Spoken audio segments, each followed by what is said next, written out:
O.J. Simpson most people think of. There seems to have been only passing reference to one of the most amazing transformations in American history, let alone American sports history.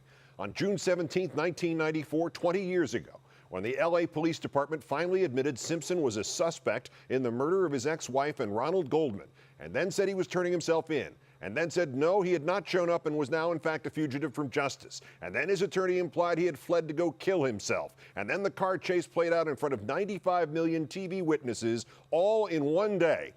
One of the most popular people in America instantly became its greatest living villain.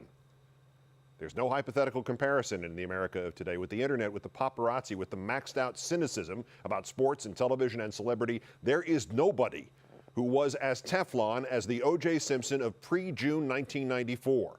Maybe, and I apologize to him for even dragging his name into this hypothetically. Maybe it would be as if Derek Jeter were a murder suspect and he'd fled and the police chase was being shown live on every television channel. But even that absurd hypothetical isn't good enough. O.J. Simpson was Jeter plus.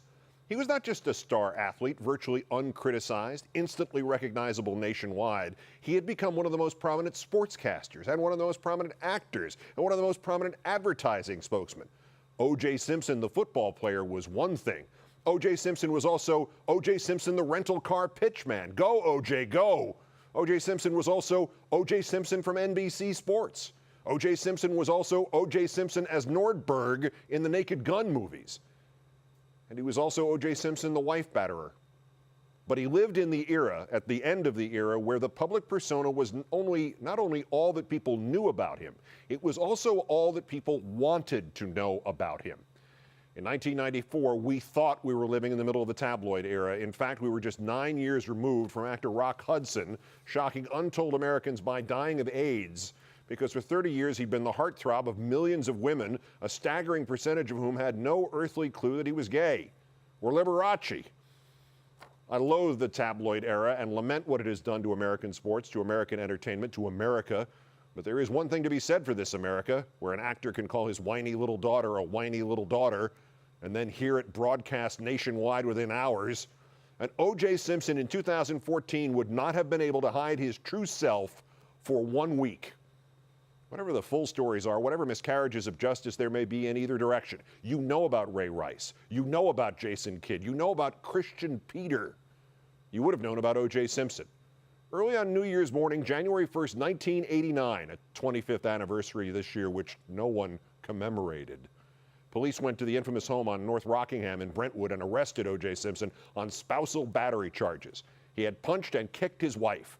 She said he had screamed, "I'll kill you." He had slapped her so hard that the police said his handprint was still visible on her neck when police arrived, and when she wound up in the hospital and he wound up at the precinct station. And O.J. Simpson's reaction? Officers on the scene quoted him in their official report as saying, "The police have been out here 8 times before, and now you're going to arrest me for this? This is a family matter. Why do you want to make a big deal out of it when we can handle it?" Today, that callous, mindless statement would have been videotaped or leaked, or in some other way, it would have made its way around the world fast enough that it would have been on the noon edition of SportsCenter the next day. In Los Angeles media, 1989, we didn't know about the assault until months later when Simpson pleaded it out.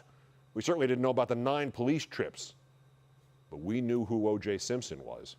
We had heard the stories hidden behind the big smile, that he hit women, that police had been to his house because he hit women, that while married, whenever he spoke to a group of students, he'd bring his creepy friend Al Cowlings with him and have Cowlings approach the girls O.J. was interested in to provide himself deniability.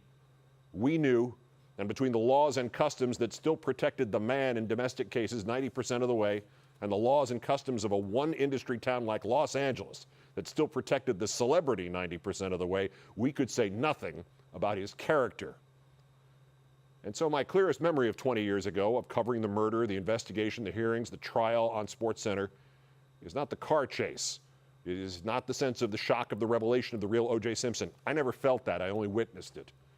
It was of sitting at my desk in the newsroom and first hearing of the murders and being consumed by a dreadful sinking feeling.